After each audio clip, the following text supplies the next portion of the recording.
Yes, igitondo cyiza reka nongere mfata aka kanya mbasuhuze mbaye ikaze mwe mwese tubana hano kuri News Lab TV. Reka mbifurize kugira ibyiza byose bitangwa n'ikiganza cy'Uwiteka.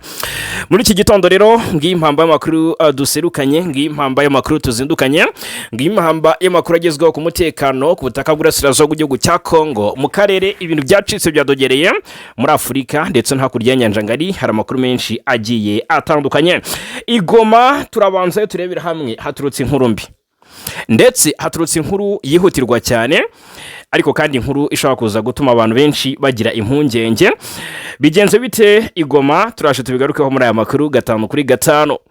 Ni nyuma yuko ku munsi w'ejo twabwiye inkuru y'imirwano karahota kabereye mu nkengero z'uyu mujyi, aho M23 na FARDC na Wazalendo barwaniye hafi y'uyu mujyi, nubwo hari agahinge ariko rwose isasu ryavuzaga ubuho hagati impande zihanganye. Turaje turebera hamwe uko imirwano yaje kurangira nuko byifashe maginga ya.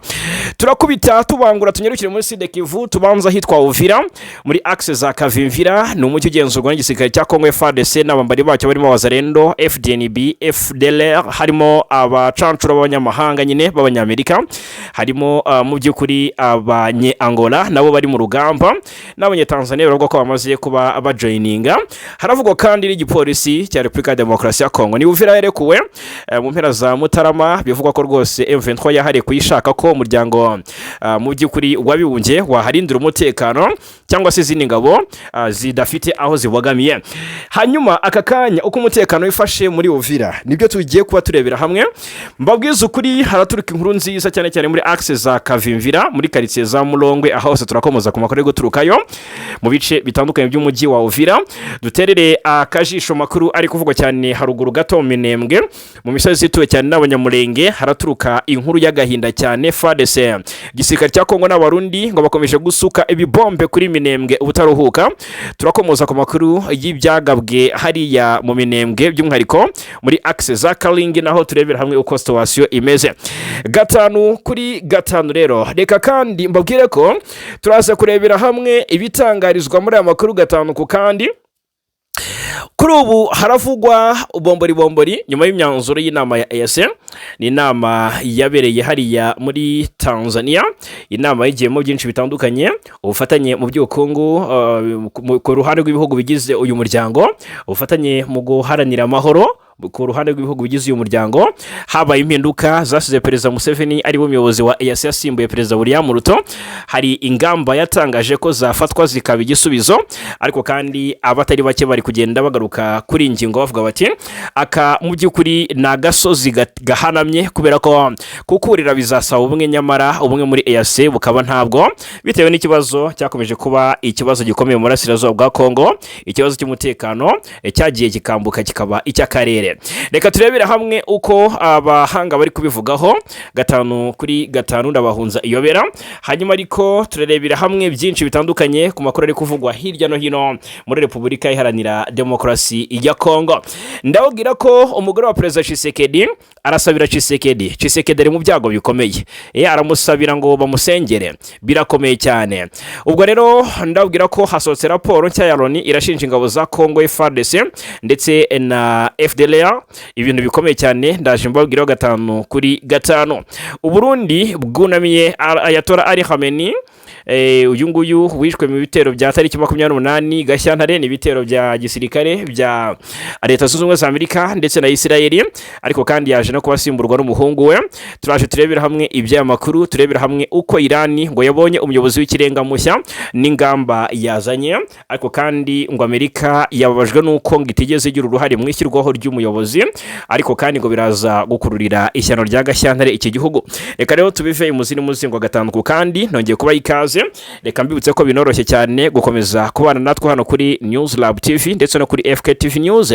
Ni subscribe cyangwa sabone, ubundi bindi inshuti bavandimwe nta kindi musabwa uretse kubiduharira. Yes, mu mpitiremo ese ubwo ni muri comment nyine hita wandika duhere Uvira duhere Goma. Okay?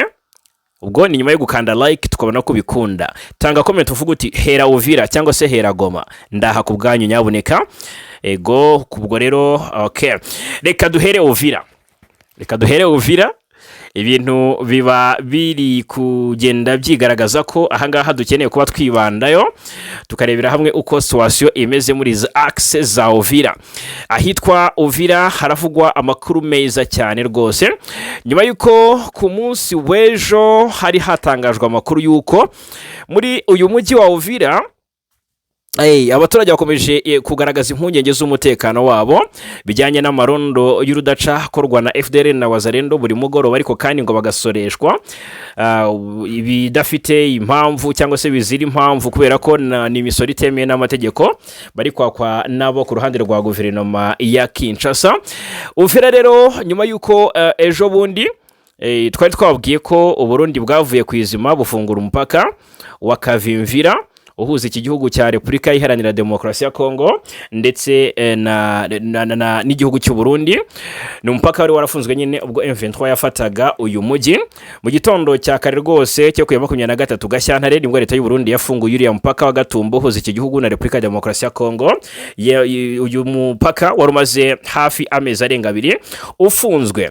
Abantu bahise batangira gukoresha umupaka bagaragaza ko baruhutse ndetse ko bagiye kongera gusubira kuva ubuzima bagaruka ibuntu kubera akamaro uyu mupaka wari bafitiye. Ubwo navuga bakoraga nk'ubucuruzi bwambukiranya umupaka hariya wa Gatumba ndetse na Vugizo, kuko wari warafunzwe mu ntangiriro z'Ukuboza umwaka wa 2025 ubwo AFC M23 iri huriro ryafataga umujyi wa Uvira. Baragasobanura ko rwose mu by'ukuri kuba hafunguye umupaka bikuye ubuzima bwabo mu kaga. Reka mbabwire inkuru nziza itugezeho cyangwa se igezweho muri aka kanya. Iravuga ko rwose n'abari barahunze imirwano cyangwa se n'abari barahunze intambara ya Uvira abenshi batangiye kugenda bahunguka.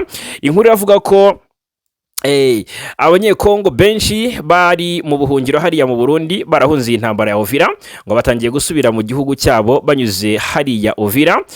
Nkuko bigaragara muri inkuru rero n'abanyekongo ngo bagera ku 22,000 bagarutse mu gihugu. Abanyekongo rero ni hafi 22,000 bari barahungiye i Bujumbura mu gihugu cy'u Burundi, basubiye mu gihugu cyabo banyuze ku mupaka wa Kavimvira mu mujyi wa Uvira.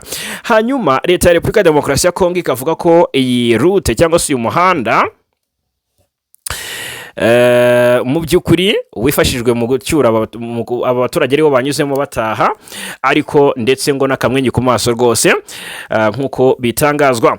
Leta ya Kongo yatangaje ko yamaze kumenyesha United National High Commissioner for Refugees kugira ngo hubahirizwe amategeko mpuzamahanga yo kugarira impunzi mu gihugu cyazo hashyirweho n'amasezerano y'ibihugu bitatu, ubwo ni Kongo n'u Burundi birumvikana ndetse n'uyu muryango HCR. Aya masezerano akaba agena uko impunzi zisubizwa mu gihugu cyazo mu buryo butekanye, impamvu bari barahunze zikandikwa. Abenshi muri aba bantu rero bahunze kubera imirwano yari ikomeye hagati ya M23 n'ingabo za leta mu nkengero z'umujyi wa Uvira.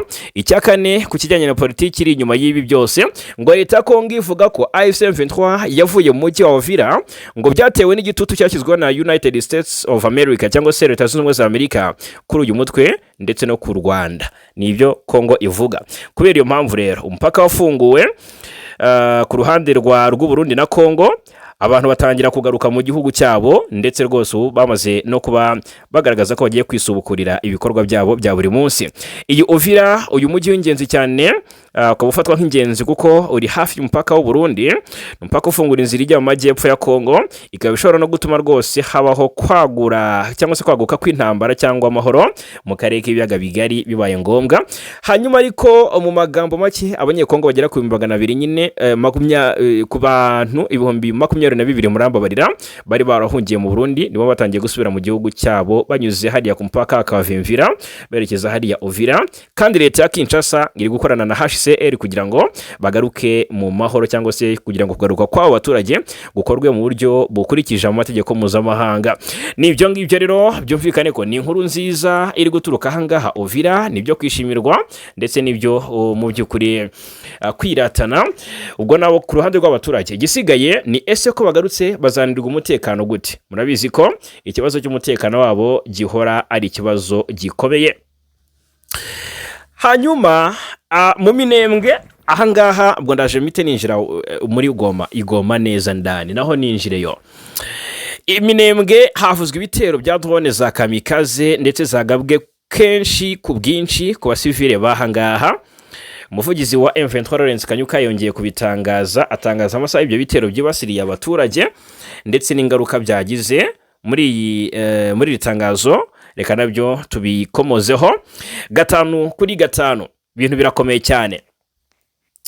Kuva saa 2 z'igitondo kugeza yavugaga ati kugeza na n'ubu, kuko iyi nkuru yasohotse mu masaha n'ubundi y'ijoro ryo ku munsi dusoje nyine. Ubwo iyi nkuru yatugeragaho, biravugwa ko ihuriro ry'ingabo z'ubutegetsi bwa Kinshasa ryari ryakomeje gutera ibisasu muri centre ya Minembwe, agace gatuwe cyane hakoreshejwe drone z'ubwiyahuzi za kamikaze. Mu itangazo ryawo umutwe wa M23 wavuze ko ibitero bitavangura kandi by'ubugizi bwa nabi byibasiye nkana abasivile, bitera impfu za benshi mu baturage b'abanyekongo ndetse bituma abandi bantu benshi bahunga ingo zabo baragenda rwose. Hanyuma ariko itangazo rikomeza rivuga ko mu rwego rwo kubaha abapfuye n'imiryango yabo bahisemo kwirinda gukwirakwiza amashusho ateye ubwoba y'ibyabaye.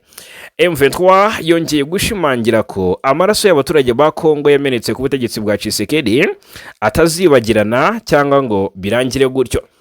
Nibyo rero ni nko gutanga impuruza. Hanyuma M23 tugarutse Igoma gato, ubwo no mu bice bya Sud Kivu turaje tugarukeyo turebera hamwe ibiri gutangarizwayo. Birateye impungenge cyane. Mu Minembwe ibibombe bikomeje gusukwa ubutitsa ndetse bikomeje kumenwa cyane. Hasi ku butaka coalition irarasa, hejuru mu kirere coalition irarasa yifashishije indege za drone. Mbega kuva amasaha ya 2 rwose inkuru tugehera avuga ko hakoreshejwe ibibombe bitagira drone byagabye ibitero bitagira ingano muri izi axe. Ni ibintu Tshisekedi akomeje gukora, ariko M23 ishimangira ko yo natwirwaneho bazaharanira ko Tshisekedi azabyicuza kandi ko mu by'ukuri ko azarira amarira akaba mariba mu gihe yatangiye gufesinga cyangwa se guhura n'ingaruka z'ibitero yakomeje kugenda agaba ku baturage. Ibi ngibi byo Minembwe, ibi bitero bya drone byaje bikurikira ibindi byagabwe ku munsi w'ejo bundi, ndetse n'umuriro w'ingabo z'u Burundi zacaniye ku banyamurenge byanarangiye rwose arizo ziwuguyemo. Byayindi bavuga ngo umutego mutindi nuwo ushibukana nyirawo, niko bivugwa harya. Amakuru avi Murenge aravuga ko na n'ubu hakigaragara cyangwa se hakiboneka mayiti z'abasirikare b'u Burundi nyuma yuko zihanganye na twirwaneho muri ziriya axe, nyuma y'ibitero byibasiye cyane cyane uduce twa Gakenke ndetse ahitwa ngo ni kwa Barabona no kwa Chef Rutaganda.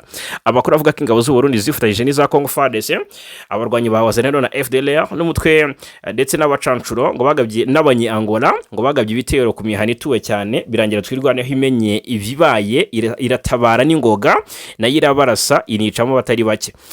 Bikavugwa neza ko ahangaha ashobora kuba hishwe abagera kuri 16 bo ku ruhande rwa coalition, cyane cyane ahangaha muri axe zo kwa Chef Rutaganda no kwa Barabona. Aha rero ni Igakenke, naho hakavugwa icyitwa ibiturika by'amasasu by'imbudari ndetse n'into. Bivugwa ko rwose habereye urugamba rw'imbatura mugabo. Hanyuma ibice bitandukanye biherera imisozi ya Fizi, Mwenga na Uvira ntago bitekanye na maginga ya abaturage b'abanyamurenge babituyemo bafite impungenge zidasanzwe z'umutekano wabo bitewe mu by'ukuri n'umujinya coalition iri kubagirira, dore ko n'ubundi ari bimwe mu bisanzwe biyiranga ngo ubuzinda yica umujyi, barabura twirwanaho na M23 bakica abaturage. Sinzi niba uwo mugani wenda ufite igisobanuro cyangwa se ufite message nziza, ntago ari gusuzugura abaturage ngo mbite uwo mujyi, ariko coalition irabura uko igira cyangwa se irabura abitura umujinya birumvikana ikajya ku baturage. Ni abaturage izonga n'ubundi itaragabwaho ibitero, hanyuma rero kumva ngo umutwe warwanirira urabanesheje urayinesheje, ni ibintu byumvikana ko bahita bagira gute bihorera ku baturage. Rero abaturage bahanga bahora impungenge ari zose. Hanyuma reka tugaruke noneho Igoma. Sasa turebera hamwe uko situation imeze aka kanya.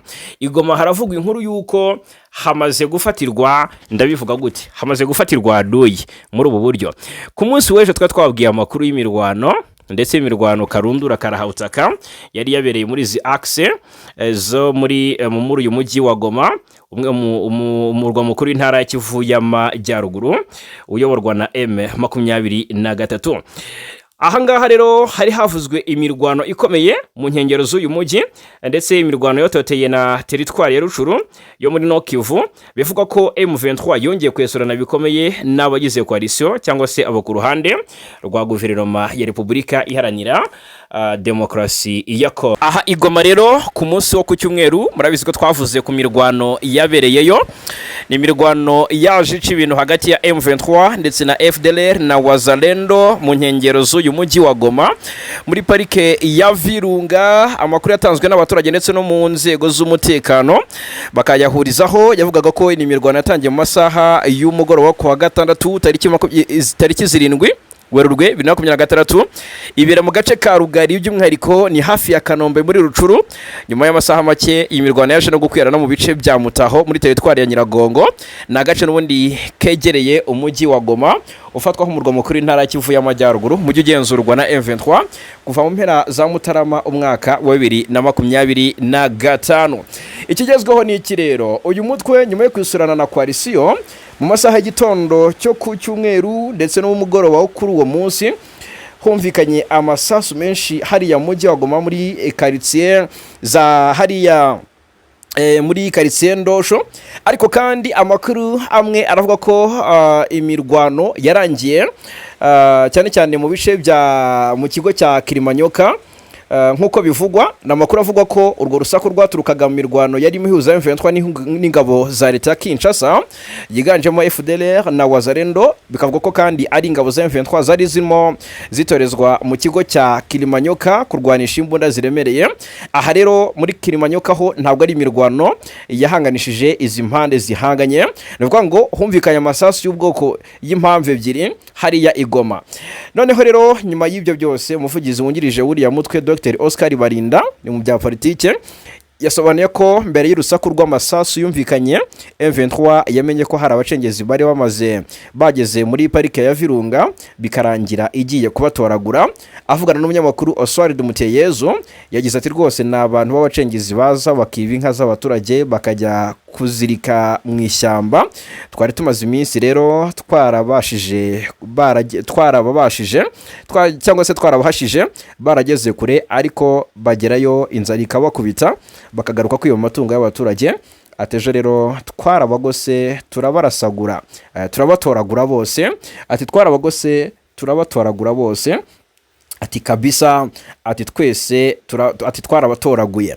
Ahanga rero Barinda yunzemo ko M23 izatangaza abo yafashe abari bo nimara kumenya imyirondoro yabo. Gusa avuga ko abizi neza ko abenshi ari abarwanya umutwe wa FDLR bijyanye no kuba abenshi muri bo baba mu birunga bya Nyiragongo ndetse na Nyamuragira, aha ni muri Kivu y'Amajyaruguru. Havutse bombori mu karere ka Afurika y'Ibiyaga Bigari, ibintu bisubiye ibubisi, ibintu biradogereye, ibintu ntago byumvikanwaho cyangwa se ntago bivugwaho rumwe. Murabizi ko tubaze iminsi nk'ibiri tubabwira iby'imyanzuro y'inama y'abakuru b'ibihugu bya EAC, ni ibihugu bigize umuryango wa Afurika y'Uburasirazuba. EAC ni umuryango ubarizwamo igihugu cy'u Rwanda, igihugu cy'u Burundi bitabanye neza, igihugu cya Repubulika Demokarasi ya Kongo bitabanye neza, ariko kandi Kongo yo ikaba no umuryango wa SADC, igihugu nka Tanzania, igihugu nka Uganda, igihugu nka Kenya, igihugu nka Somalia na Sudani y'Epfo. Amakuru agezweho nuko ubundi buri mwaka EAC igomba kuba ifite umuyobozi. Murabizi ko President Ndayishimiye murambabarira President William Ruto wa Kenya ariwe wari umuyobozi wa EAC, yajeho asimbuye President Evariste Ndayishimiye w'igihugu cy'u Burundi. Kuri ubu rero muri iyo nama yabaye kwa gatandatu byari tariki 7, ni inama yasize hanzuwe cyangwa se hashyizweho President Yoweri Kaguta Museveni wa Uganda nk'umuyobozi w'uyu muryango wa EAC. Museveni akijya agihererekanya ububasha na President William Ruto, abantu benshi bari bashatse ibintu bigiye kuba ni ibiki. Ubwo noneho abo kurandi rwa guverinoma Kinshasa ndetse n'abakurikiranira hafi by'akarere k'ibiyaga bigari bijyanye yenda n'ikibazo cy'umutekano cyakomeje kuba agaterera nzamba kanye nawo nzamba, bati noneho Kongo igushije ishyano, bati noneho Kongo igiye kugambanirwa mu buryo bunoze, cyangwa se umugambi wo kugambanira Kongo ugiye kunozwa mu buryo budasanzwe. Murabizi ko ikibazo cy'umutwe wa M23 mu Burasirazuba bwa Kongo gikomeje kuri koroza, intambara irakomeje hagati ya M23 ndetse n'igisirikare cya Kongo FARDC muri Kivu y'Amajyepfo n'iy'Amajyaruguru. Ni M23 M23 wayoboye intwaro mu mpera za 2021 bivugwa ngo ishyigikiwe n'u Rwanda ndetse n'igihugu cya Uganda, dore ko yanateye ituruka i Kampala muri Uganda. Murabizi duce yabanje gufata muri Rucuru hariya na gace kabunaga na n'umupaka uhuza Repubulika ya Demokarasi ya Kongo ndetse na Uganda. Uganda akenshi yagiye ivugwaho byinshi bitandukanye kuba ishyigikira M23 ndetse rwose mu bijyanye no kubuza M23 kurwana n'igisirikare cya Kongo. Uganda ntiyigeze yumvikana cyane, byahumiye ku mirari ubwo umuhungu wa Perezida Museveni ari we General Muhoozi Kainerugaba akaba umujyanama we mu by'umutekano yagiye agaragaza cyangwa se avuga amagambo ashimangira ko afitanye imikoranire na M23 cyangwa se ko ashyigikiye impamvu M23 irwanira. Na Museveni ubwe mu magambo yagiye avuga na magambo yagiye abaza cyane abi Kinshasa avuga bati uyu we rwose ntabwo azigera atuma turusyaho, uyu we azatuma rwose ikibazo kirushaho gukara. Agihabwa izi nshingano rero uyu Perezida Museveni zo ku muyobozi w'uyu muryango yahise asaba ibintu bikomeye cyane abo mu bihugu bigize uyu muryango, abizi neza ko bitabanya, abizi neza ko bitavuga rumwe. Ubwo rero ndaje turebera hamwe ikibazo cy'umutwe wa M23, haribazwa niba hari icyo azagikoraho. Ni Museveni usimbuye Ruto nawe wahoze akemangwaho n'abatari bake, by'umwihariko bukoranirwa guverinoma Kinshasa avuga bati ihuriro Alliance Fleuve Congo ryashingiwe hariya i Nairobi muri Kenya. Ikindi icyo gihe Perezida William Ruto niwe wari perezida w'iki gihugu, bisobanuye ko ngo yahaye rugari abashinzwe cyangwa se bamwe mu bashakaga gupanga umugambi wo gukoraho ubutegetsi bwa Tshisekedi aribo AFC 23. Murabizi ko iri huriro AFC Corneille Nangaa yarishingiye hariya i Nairobi. Ejo bundi budakeye kabiri witwa Joseph Kabila Kabange, former president wa Repubulika ya Demokarasi ya Kongo, nawe rwose ashingira ihuriro Suvola RDC yahurijemo abatavuga rumwe n'ubutegetsi bwa Tshisekedi. Nabyo bibera hariya i Nairobi muri Kenya. Bigeraho Kenya ishinga igisa nka ambasade mu mujyi wa Goma ugenzurwa na M23. Kinshasa idagifiteho ububasha kandi ifite ambasaderi wayo i Kinshasa muri Repubulika ya Demokarasi ya Kongo, birongera bisubira ibubisi. No kwanga kakanya ndagira mbabwire cyangwa se mbabwize ukuri ko ibihugu bigize EAC ntago biri mu mujyi umwe kuri iki kibazo. Nk'ubwo tuvuze nka Tanzania yo murabizi ko yafashije Kongo kenshi mu ntambara ngaho kohereza ingabo mu burasirazuba bwa Kongo zije mu butumwa bwa SADC buzwi nka SAMIDRC, n'ingabo zazanye n'iza Malawi ndetse na Afurika y'Epfo zitsindwa uruhenu zirataha. Aka kanya Tanzania iri kuvugwaho gutanga ubufasha bw'ingabo cyane cyane zirwanira mu mazi muri Kivu y'Amajyepfo, dore ko arizo zimaze iminsi zirasa ku bikorwa remezo ndetse zinagaba ibitero kuri M23 zikoresheje ubwato hariya muri Lake Tanganyika. Ibitero byagabwe mu bice bya Fizi, Kalemie na he hose no muri teritwari ya Uvira muri rusange hano muri Axe za Kalundu. Icyo ngira ngo mbabwire nuko igihugu cya Repubulika ya Demokarasi ya Kongo ntago cyumva neza impamvu Museveni cyangwa se ntago kibona neza umusaruro Museveni azatanga kuri ibi bibazo ndetse n'ibindi bijyanye n'inshingano ahawe. Reka rero turebere hamwe ese ubundi Museveni ikibazo cy'umutwe wa M23 na guverinoma Kinshasa agifata te. Uyu ni Perezida Yoweri Museveni wa Uganda ubwo yaganiraga na bamwe mu bayobozi n'abahagarariye ibihugu byabo hariya mu gihugu cy'abaturanyi cya Uganda. Ndahitana nabereka cyangwa se mbagaragariza uburyo nanone ku rundi ruhande abafite ubunararibonye mu bya politiki ya Afurika bari nka Olusegun Obasanjo nyuma y'uko minsi yashize. Uyu ni Olusegun Obasanjo, former president wa Nigeria, uri mu bahuza batanu bashyizweho na Afurika yunze ubumwe, hari kumwe na Sahle-Work Zewde, Catherine Samba Panza, Uhuru Kenyatta n'abandi. Uyu rero Obasanjo aherutse mu by'ukuri gusura ibihugu byose hafi byose bigize Afurika y'Uburasirazuba. Yaje Kigali mu Rwanda, yanyarukiye i Kampala muri Uganda, agiye Kinshasa muri Kongo, ajya ni Bujumbura mu Burundi ndetse yagiye aganira n'abo bayobozi bibi bihugu. Reka tubanze turebera hamwe ese ubundi Museveni iki kibazo agifata ati. Ni mu Cyongereza turagerageza kusemura mu rurimi rw'Ikinyarwanda mu buryo biza kudushobokera. Ni Perezida Museveni. But M23 is really a political problem which can be solved by discussion. Because I don't see the big problem there now. Mu by'ukuri ati ariko M23 mu by'ukuri ni ikibazo cya politike gishobora gukemurwa binyuze mu biganiro, kuko njyewe sindabona ikibazo gikomeye cyane gihari ubu kuko aba ba M23 sintekereza ko basaba ibintu bikomeye cyane nko gusangira ubutegetsi cyangwa ibindi nk'ibyo. Oya, ntabwo ari ibyo ngibyo. Numvise bavuga ko nanabasabye kunyohereza ibisabwa byabo by'ingenzi. Narabasabye niki musaba ubundi niki mushaka. Basubiza ko bashaka gusubira mu bice cyangwa se mu midugudu yabo bahunze bameneshejwemo, kandi bakongera kwinjizwa mu gisirikare. Nibyo gusa. None si ibyo ni ikibazo gikomeye? Ubwo koko icyo ni ikibazo gikomeye. Iyo niyo mpamvu rero turi kubashishikariza kuvuga batariko tuvuga tutariko nyaboneka ibintu ni ibintu byoroshye, mwakwemera kubishyira mu bikorwa, mwakwemera mukabyumvikanaho n'aba bantu. Uyu ni Perezida Museveni, we tayari ati M23 ikibazo cyayo ni ikibazo kiri political, it's a political problem. Ati ni ibintu byakemurwa binyuze mu biganiro, ntabwo ari ibintu byakenera isasu. Ni mu gihe Kinshasa yo ishyize imbere kurasa kuri M23, dore ko noneho imaze iminsi nayishegesha cyane yicara bamwe mu bayobozi bagiye batandukanye. Hanyuma ku kibazo cyo mu burasirazuba bwa Kongo ndetse n'umutekano w'akarere k'ibiyaga bigari, Perezida Museveni afite ubushobozi ki? Biravugwa ko rwose afitiwe icyizere na bamwe, dore ko ari umwe mu perezida bakuru muri Afurika, ariko kandi by'umwihariko mu karere ka Afurika y'ibiyaga bigari karimo n'icyo kibazo gikomeje kuba agatereranzamba kanyina wa nzamba. Uyu ni Perezida former president wa Nigeria Olusegun Obasanjo, nyuma y'uko aherutse mu karere k'ibiyaga bigari ni mu ntangiriro za Gashyantare 2026, ubwo yaganiraga n'itangazamakuru akubutse muri uruzinduko yakoreye muri aka karere rwibandaga n'ubundi ku kurebera hamwe icyazana amahoro mu karere k'ibiyaga bigari. Uyu ni Perezida visited Kinshasa. Obasanjo. We have listened to the president. We have visited Kigali. We have listened to the president. We have visited Burundi. We have listened to the president. Twagendereye, twasuye Kinshasa tuganira na perezida waho, twasuye Kigali tuganira na perezida waho, twagiye mu Burundi tuganira na perezida waho, ndetse twaganiriye n'abayobozi ba M23.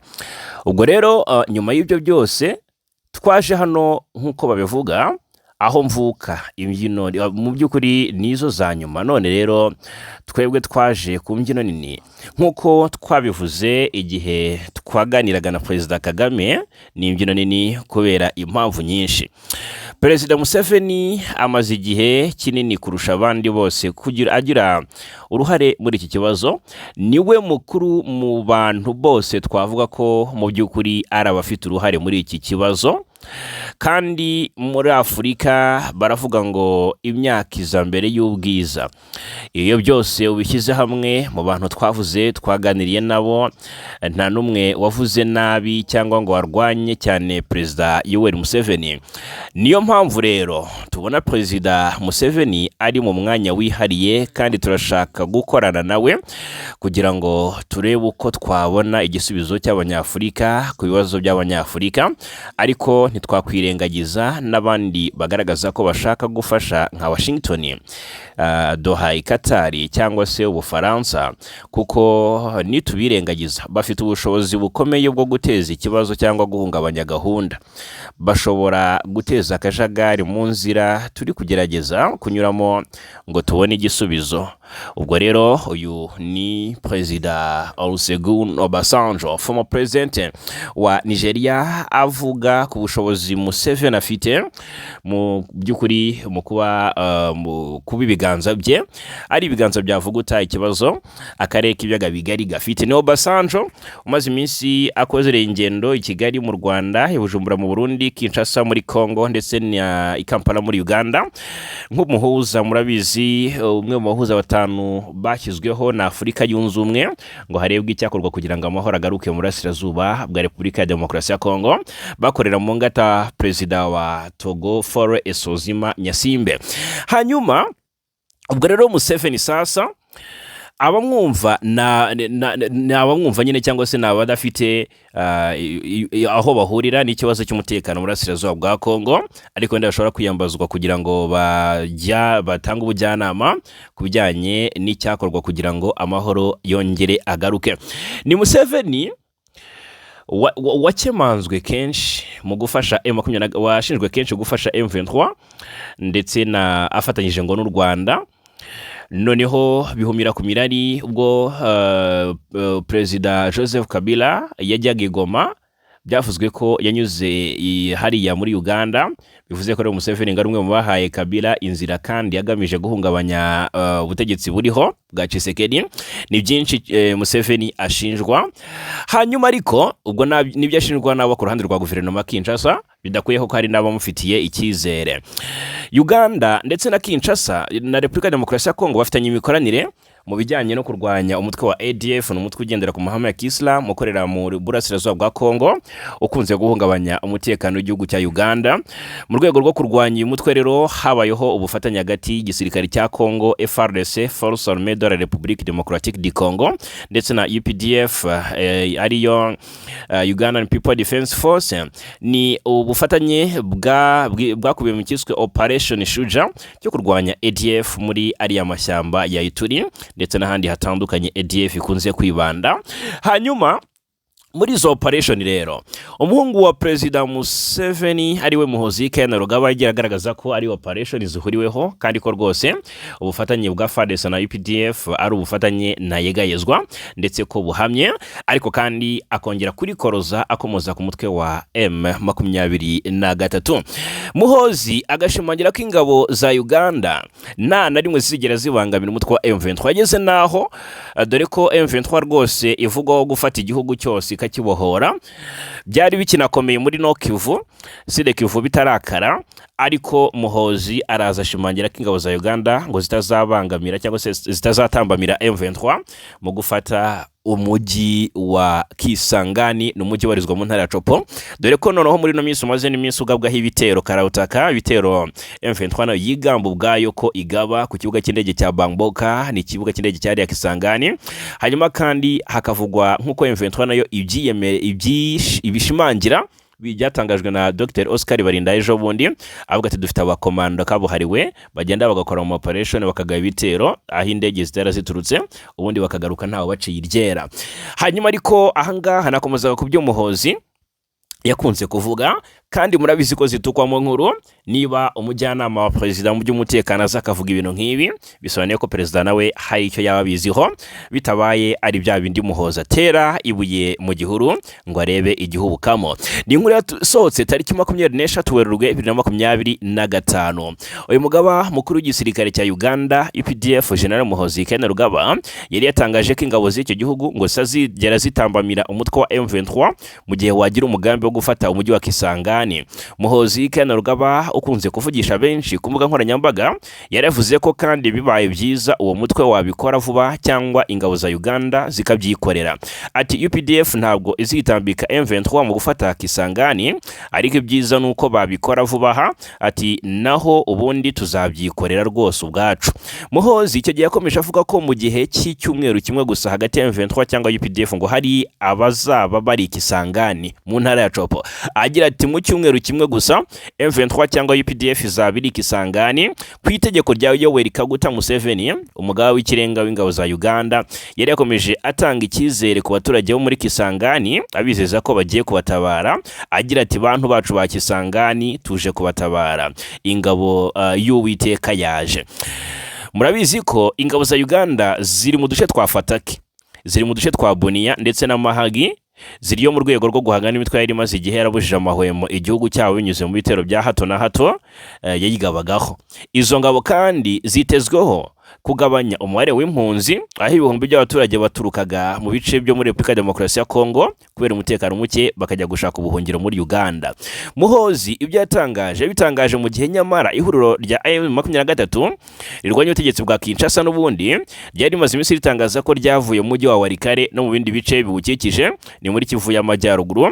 Kandi murabizi ko kuva Walikare werekeza mu ntara ya Chopo ari ibintu byakoroha cyane, dore ko abarwanyi bari bafashe umujyi wa wa Centre Walikale tariki 19 Werurwe 2025 bafata n'ikibuga cy'indege gito cya Kigoma nyuma yo gufata ibindi bice bikikije uwo mujyi byarimo Ngola, Kisima ndetse na Mubanda.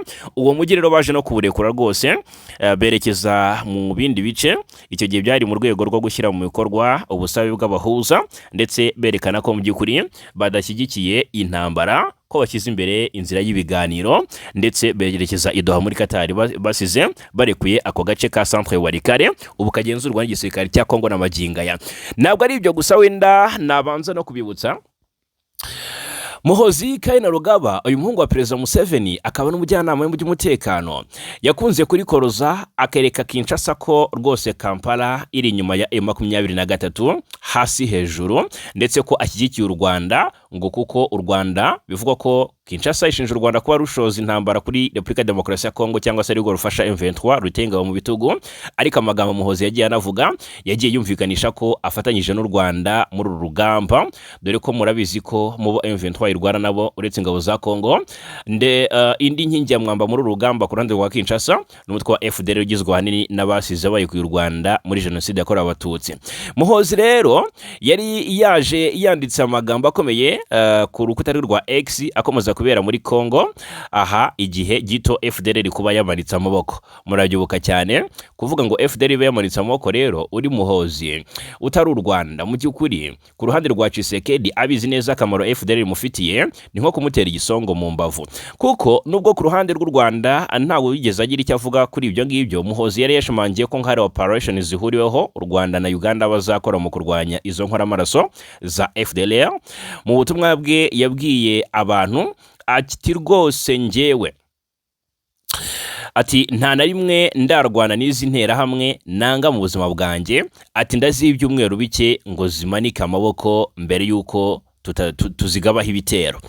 Nyuma yo gusoza icyo gihe ati nyuma yo gusoza ADF tuzahindukira ku nterahamwe ziri mu burasirazuba bwa Repubulika Demokarasi ya Kongo, abanyabyaha bamaze abavandimwe bacu mu mwaka w'1994, igihe cyo guhwihwisa kiri kugana ku musozo. Uyu ni Muhoozi Kainerugaba kandi yaravuze ko yiteguye gufasha Kongo kugira ngo kugira ingabo zikomeye muri Afurika, asaba Perezida Felix Tshisekedi kumutumira bakaganira cyangwa se bakabiganiraho.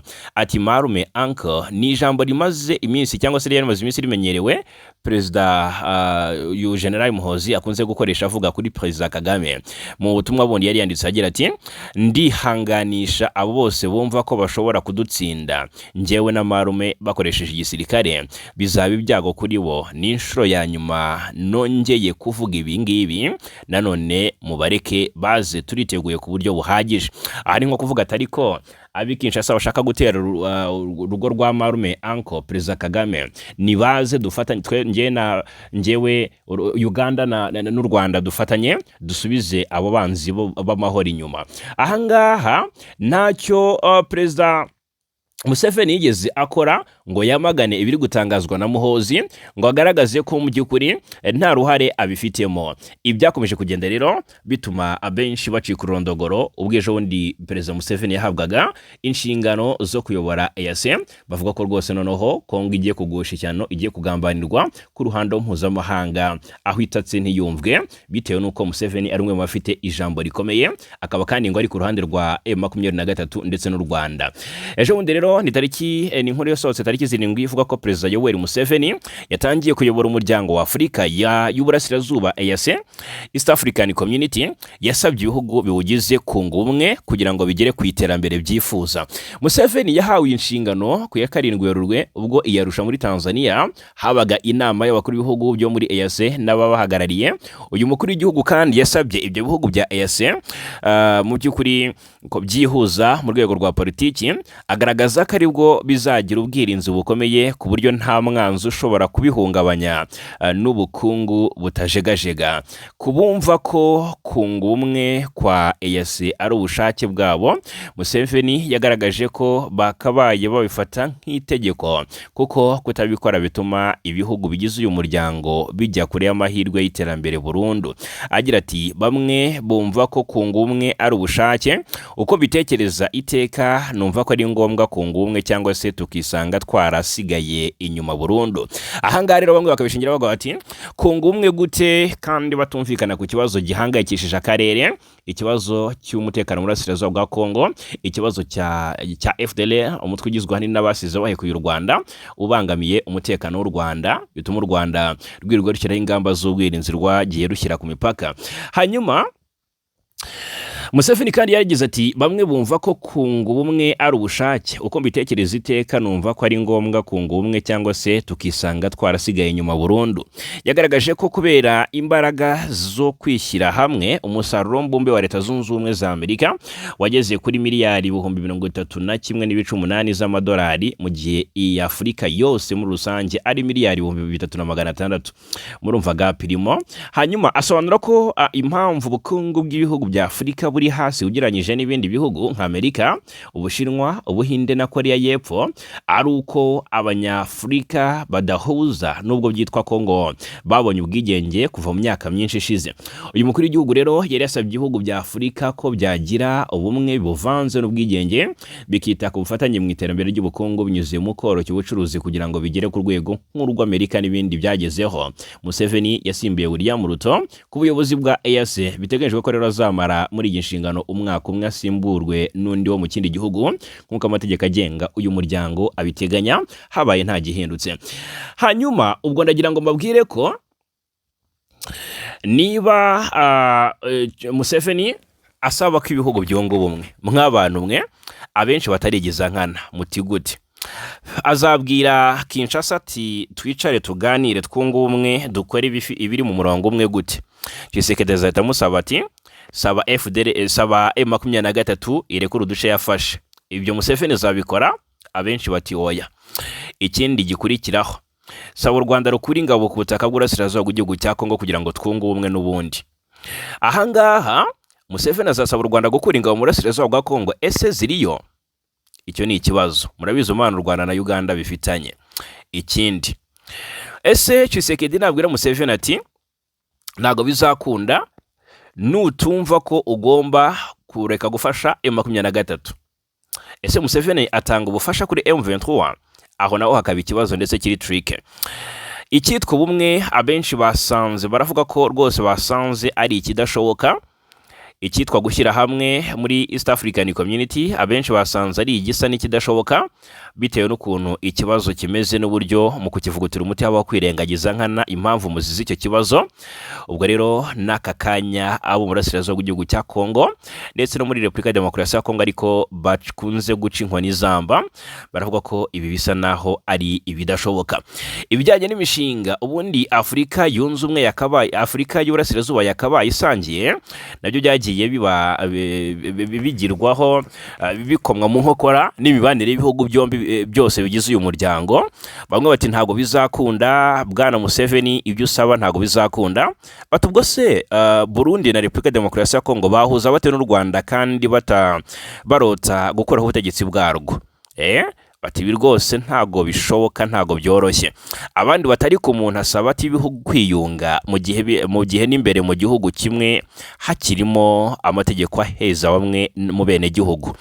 Uyu muryango nubanze ukemuriye ikibazo cy'abavuga ikinyarwanda bahora bahezwa ndetse bakanatotezwa bakanahohoterwa mu bihugu byabo binyuranye bavukamo kandi baba barabivukiyemo. Abantu bamwe bati they are stressless.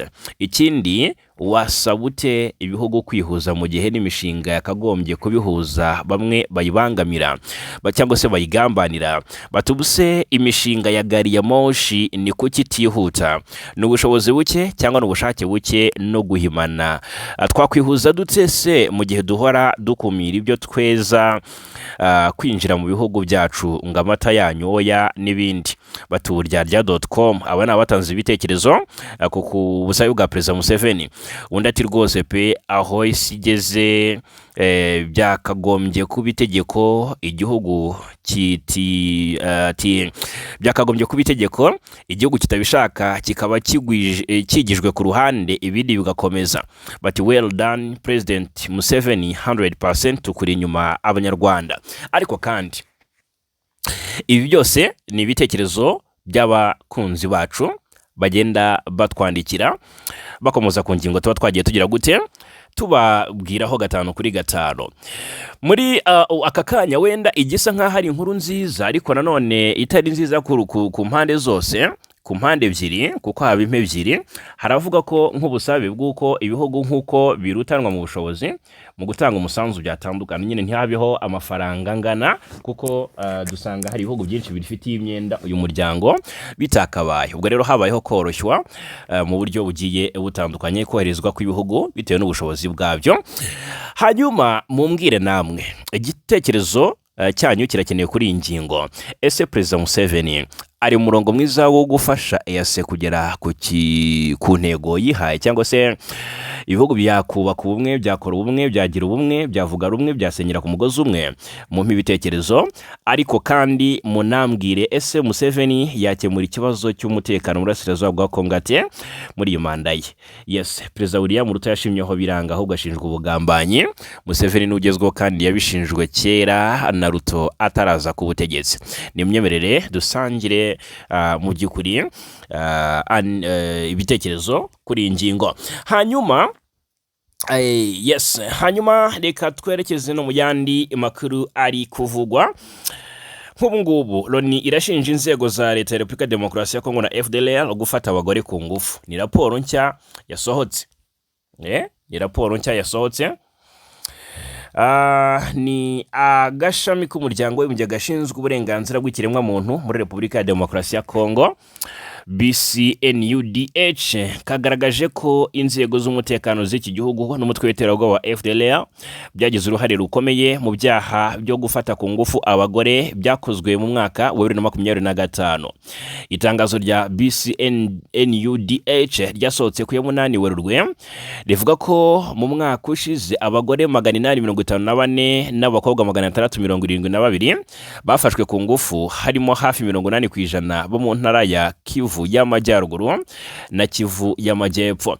BCNUDH yasobanuye ko imitwe yitwaje intwaro irimo yo mu ihuriro Wazalendo, Codeco, FDLR na ADF yihariye 75% mu gufata abagore n'abakobwa ku ngufu, kandi ko ikibabaje kurushaho ari uko abo mu nzego za leta zirimo FARDC, PNC na ANR bagize uruhare rwa 19% muri dosiye zabonewe amakuru.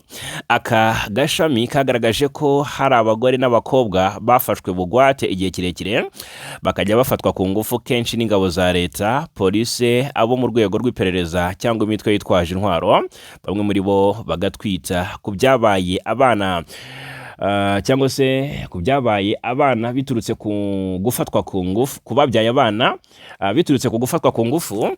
BCNUDH yagaragaje ko bamwe muri bo cyangwa se muri abo bana banzwe n'imiryango, ntibandikwa mu bitabo by'irangamimerere, kandi bafite ibyago byinshi byo kwinjira mu mitwe yitwaje intwaro. BCNUDH yasabye ingabo za leta ya Kongo n'imitwe yitwaje intwaro guhagarika imirwano, bikarekura nta mananiza abagore bose n'abakobwa byagize imbohe, bikanahagarika kubafata ku ngufu. Yasabye leta ya Kinshasa kandi kugeza mu butabera abakoze ibi byaha, abana bavutse ku bagore n'abakobwa bakandikwa mu bitabo by'irangamimerere kugira ngo ntibakomeze guhezwa. Hanyuma mu yandi makuru, umugore wa Perezida Felix Antoine Tshisekedi wa Kongo yitwa Denise Nyakeru Tshisekedi yasabye abanyekongo gusengera umugabo we kugira ngo azashobore gutsinda intambara nyinshi ari kurwana. Mu birori byo kwizihiza umunsi mpuzamahanga w'abagore byabereye mu cyicaro cy'ishyaka UDPS mu mujyi wa Kinshasa ku ya 8 Werurwe, Denise Nyakeru yavuze ko umugabo we ari kurwana intambara z'umubiri n'iz'umwuka. Denise Nyakeru yagaragaje ko intambara umugabo we ari kurwana zikomeye, bityo ko kugira ngo azitsinde bisaba gukora amasengesho y'iminsi myinshi. Ati nukuri dukomeze tumushyigikire mu masengesho yacu, kandi Imana ibibahera umugisha kubera ko nzi ko muzabikora. Kongo yugarijwe n'uruhuri rw'ibibazo birimo ibijyanye n'ubukungu, imibereho y'abaturage n'umutekano muke bitandukanye cyane cyane mu burasirazuba bwa Kongo. Mu gihe ihuriro AFC M23 rigenzura ibice byinshi byo mu ntara ya Kivu y'Amajyaruguru na Kivu y'Amajyepfo, Tshisekedi akomeje gukora ibishoboka byose kugira ngo leta ya Kinshasa ibyisubize yifashishije imbaraga za gisirikare n'iza diplomasi. AFC M23 kandi yarahiye ko idateze kuva mu bice igenzura mu gihe ibibazo byatumye ifata intwaro biri mu bugizi bwa nabi bukorerwa abavuga Ikinyarwanda bitarakemuka, ahubwo ko nikomeza guterwa izirwanaho mu buryo bwa kinyamwuga. Ni Denise Nyakeru usaba abakristo gusengera Perezida Tshisekedi ko ari kurwara intambara zituma amaza isi amaguru uko bwije nuko bukeye. Ngaho ninde wagiye ni Tshisekedi, ninde wagarutse ni Tshisekedi, ninde wavuze ni Tshisekedi, ninde wavuzweho ni Tshisekedi. Ibintu byakomeje kugenda biyoberana cyane. Ni Tshisekedi ushinjwa kuba yaratinze gushoza intambara ku Rwanda, ngo kandi ari rwo rumuteza ibibazo byose, ari nabyo Denise Nyakeru asabira abanyekongo ati musengere umugabo wanjye. Kuwa gatandatu tariki 7 Werurwe, uwahoze ari minisitiri wa Kongo akaba n'umunyapolitiki Steve Mbikanye yashyize ahagaragara icyo yise carte blanche nimero 191 ku rubuga rwa X asaba Perezida wa Repubulika ya Demokarasi ya Kongo gufata iyi ntwara karasa ku Rwanda nk'igisubizo gifatika. Muri nyandiko yiswe mu guhangana n'u Rwanda igitero ni ngombwa, umunyapolitike yagize icyo avuga ku ijambo Perezida w'u Rwanda Paul Kagame yarahirutse kugeza ku bahagarariye ibihugu byabo mu Rwanda bakorera i Kigali.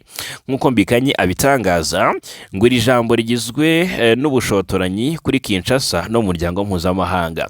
Mbikanye avuga ko nyuma yo kwemeranya ku gitutu mpuzamahanga kuvana ingabo ku butaka bwa Kongo, ngo umuyobozi w'u Rwanda yaba yisubiyeho yongera gushinja Kinshasa kuba yarananiwe gusenya inyeshyamba za FDLR. Andika ati nyuma yo kwemeranya kubera igitutu cy'ibihano bya Amerika cyo gukuraho ingabo ze ku butaka bwa Kongo, Perezida w'u Rwanda yahinduye imitekerereze. Steve Mbikanye yakomeje agira ati araturirimbira yandirimba ishaje inshingano zahaye Kinshasa zo gusenya FDLR. Mu nyandiko ye uyu munyapolitiki avuga ko ibihano no kwimwa visa byasabwe n'abafatanyabikorwa ab'Uburengerazuba bidahagije kugira ngo ibintu bihinduke. No kuvuga ngo hari abayobozi b'u Rwanda bazajya bimwa visa, ariko kandi hari n'abayobozi mu ngabo z'u Rwanda bafatiwe ibihano, murabyibuka, barimo General Mubaraka Muganga, umugaba mukuru w'ingabo z'u Rwanda, Ruki Karusisi, umuyobozi cyangwa se umugaba mukuru w'ingabo zirwanira ku butaka, umuyobozi Vincent Nyakarundi, umuyobozi w'ingabo, n'aba generali 4 mu ngabo z'u Rwanda bafatiwe ibihano na Leta Zunze Ubumwe za Amerika. Hanyuma uyu Mbikanye yashimangiye agira ati mu nyandiko ye uyu munyapolitiki avuga ko ibihano no kwimwa visa byasabwe n'abafatanyabikorwa b'Uburengerazuba bidahagije kugira ngo ibintu bihinduke. Yabishimangiye agira ati mu guhangana n'iki kibazo ibihano byatangajwe ndetse no guhagarika visa ntibihagije. Igihe kirageze cyo gusubiriza ku kibuga Kagame ashobora kumva ko kubaha ashobora kumva no kubaha igisubizo cy'ingufu. Uyu munyapolitiki iyongereye ku bandi banyapolitiki n'abayobozi ba Kongo barimo Perezida Tshisekedi bakomeje kugaragaza inyota yo gushaka gutera u Rwanda no gukuraho abayobozi barwo banyuze mu nzira zose zishoboka, harimo no gukoresha FDLR, umutwe washinzwe n'abakoze jenoside yakorewe abatutsi mu Rwanda muri Mata 1994. Yes, mu makuru ari kuvugwa hanze ya Afurika, ariko kandi no muri Afurika, ayayo afitanye isano n'izo mpande zombi.